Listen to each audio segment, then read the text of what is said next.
Kristen, and you're listening to Podcast and Amplify, a podcast for women entrepreneurs who want to amplify their voice and brand through podcasting and grow a wildly successful business. I'm the executive producer and host of 2 shows and an entrepreneur, and I love helping women grow their visibility, mindset, and business to the next level. Each week, I share tips on how to launch and leverage your podcast, and I'm bringing on the very best business leaders to give you advice on how to build your business empire. Let's amplify your voice and business.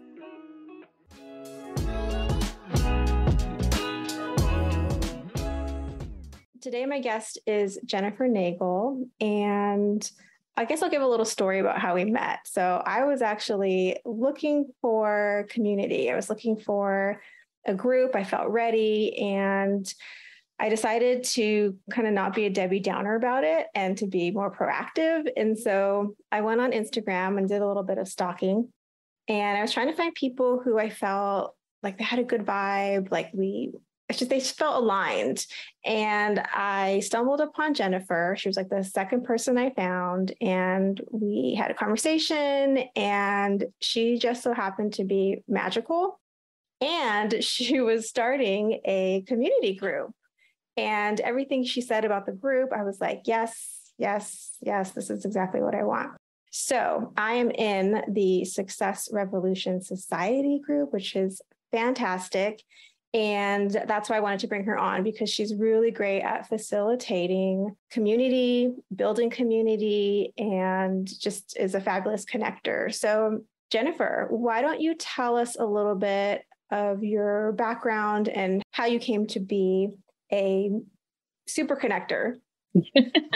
Well, I like to call it my superhero origin story. It's actually kind of a roundabout thing. I came to entrepreneurship as an online fitness coach and did that successfully for about 4.5 years. I also did business coaching for fitness professionals.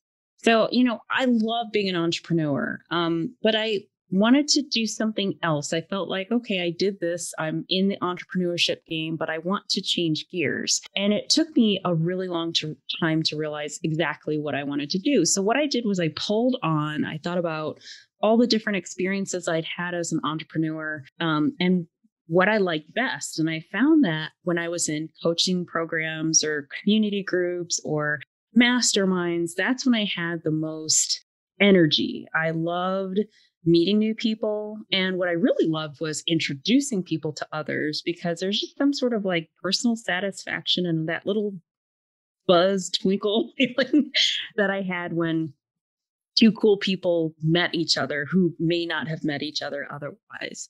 So I'm like, how do I make that what I do? Because that's the thing that just lights me up.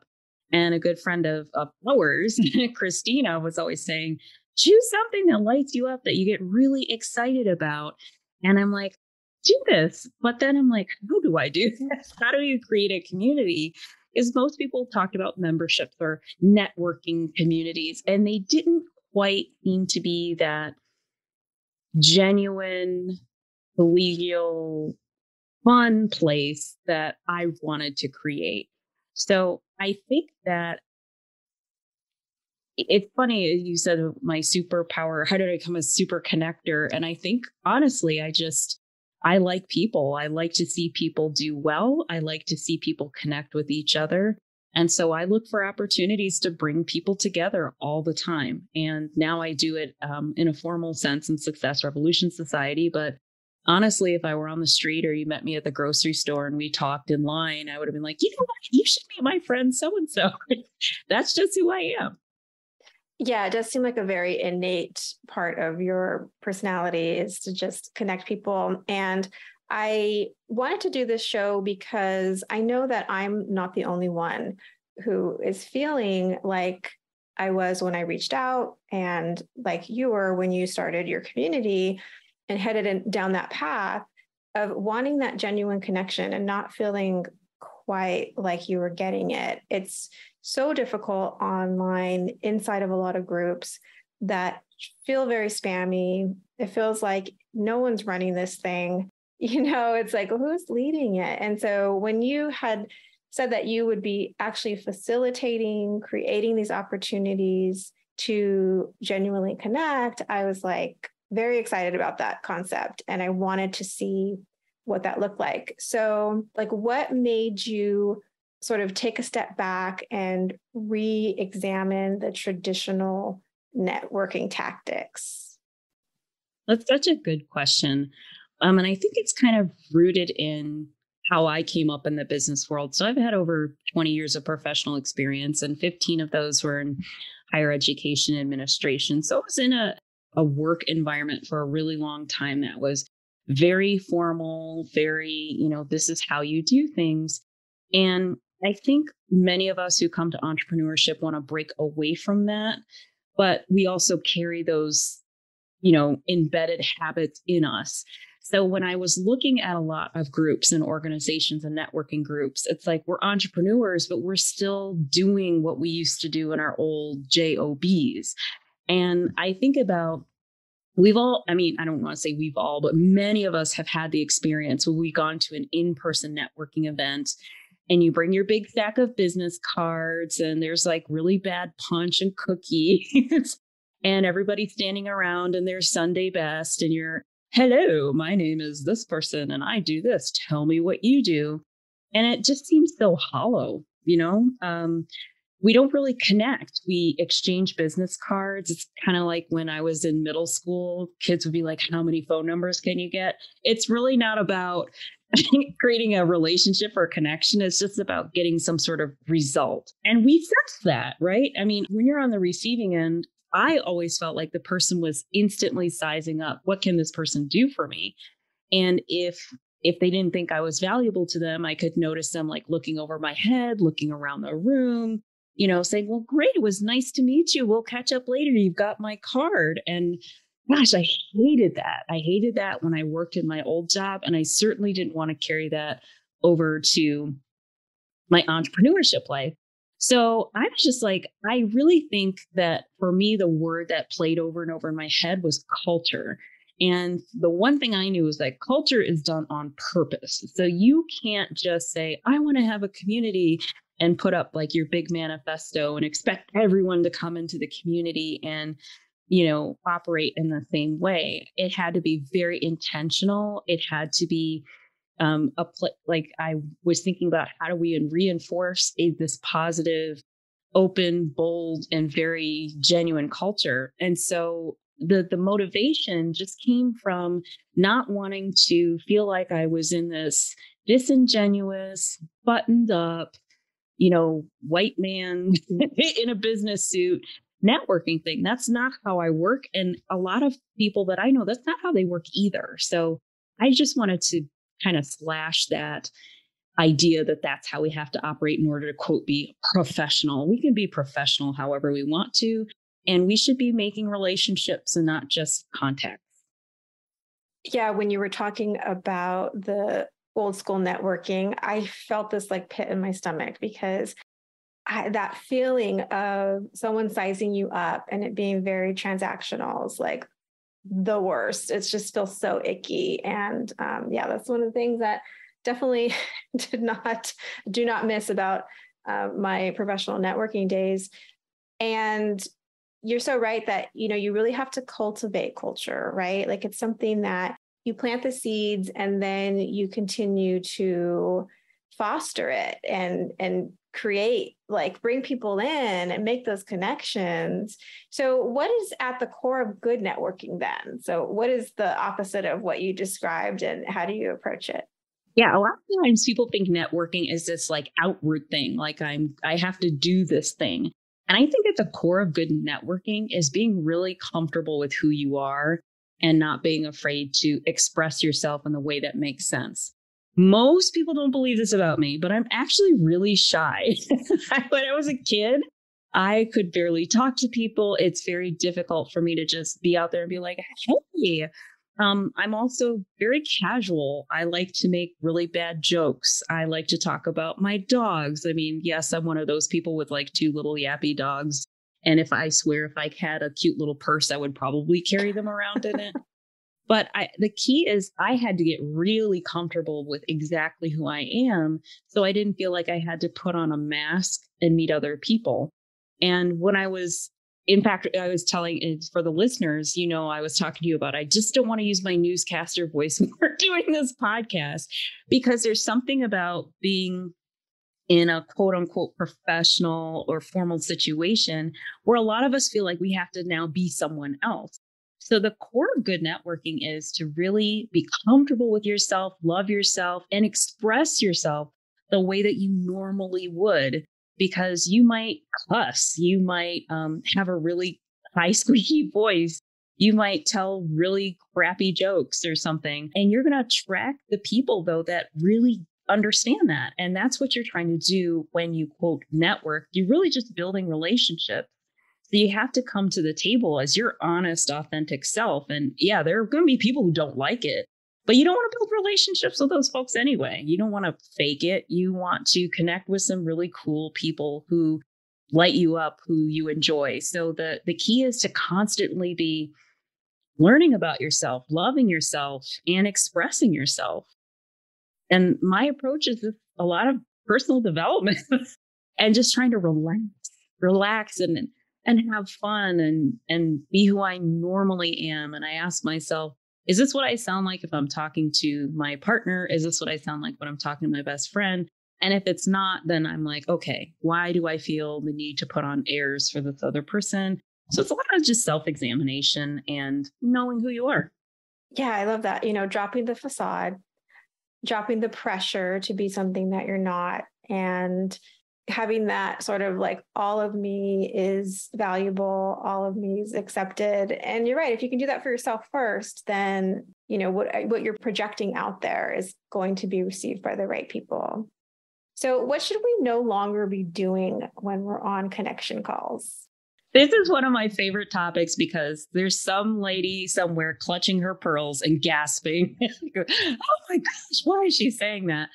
I will say this. The last thing I like to do on connection calls is talk business. Because if the goal for me to connect with someone, I don't connect with someone over like spreadsheets and systems and who's your ideal client avatar. It's like, no, I want to know who you are. I mean, I want to know if you're a human that I actually want to spend time with, if you're someone who's funny, if you're someone who gets me, if you're someone I can trust and have a good time with. And I'm not saying that everyone on your connection call has to be your best friend, but you should like them a little bit. So this morning, for example, I had two fantastic conversations with two different women. And, the first one, I think we were talking about, hey, I just mowed my lawn and I was still sweaty from the shower. And then we joked around about that. And then we talked about our dogs, and she has like a mutt. And we were panning our computer cameras around to see our dogs. And the second call, we were bonding over caffeine, and we were just talking face to face, not face to face, well, video call to video call. Like human beings. And I think that's where you start to build that know, like, and trust factor that people talk about. I actually, instead of saying know, like, and trust, because it's used so much, I like saying familiarity, joy, and integrity. Because if you think about that, if you're familiar with someone, you really know who they are. You don't just know that they're a coach and they do podcasts. You know that they are allergic to anchovies, or they don't like socks, or they have two moms. I mean, you're familiar with the person. And the like piece is really the joy piece. Does this person give me joy? Are we having a good time? And then the trust piece is really integrity. I believe that they're going to do what they say they're going to do. Do we share similar values and beliefs? Can I, quote, trust that this person, if I recommend them to someone, they're going to be a good reflection of me and my values? So yeah, I think we should stop worrying about business and first connect with the human being on the other end of the conversation. I love that, because it really did give me permission to not put that sort of, it's not fake, but it's like a businessy persona first. I did feel the pressure to, when I was connecting with people, to say, oh, what is your business? How can I help you? Because you do want to provide value, but you're so right. Like, that can come later. And so how you're prioritizing, like, no, just get to know this person on a human level to see if you even like them. I don't know why that's so revolutionary. It seems so obvious, but that really isn't the way that we're always coached to show up. And I think it just is such a great connection to your whole mission in terms of having genuine connection. It's like, yeah, show up as a human first, show up as yourself. And I think a lot of people need to hear that. Oh, I can actually show up on a call just to see if I like this person. Oh, okay. Yeah, I think we get so many messages as women and women of color that we aren't good enough or we have to. I know I used to get this message from my family, like, in order to achieve what these other people have, I have to work twice as hard. I have to show up in this way. It made me feel like in a business setting, just being regular old Jennifer was not going to be okay. So I had to put on this, my newscaster voice, and I had to not talk about funny stuff or relax. I couldn't do those things, but that's just not who I am. And I think as I've gotten older and I accept myself and I love myself, and, I have my own damn business. So it's like, if someone doesn't want to work with me because I used to watch Beverly Hills 90210, then they don't need to. But yeah, I think we get so many messages about not being good enough, or who our regular selves are quote, not professional or not appropriate. I started wearing my hair natural. Sometimes you'll see me like all dolled up. Sometimes you'll see me literally right out of the shower. And these are all me.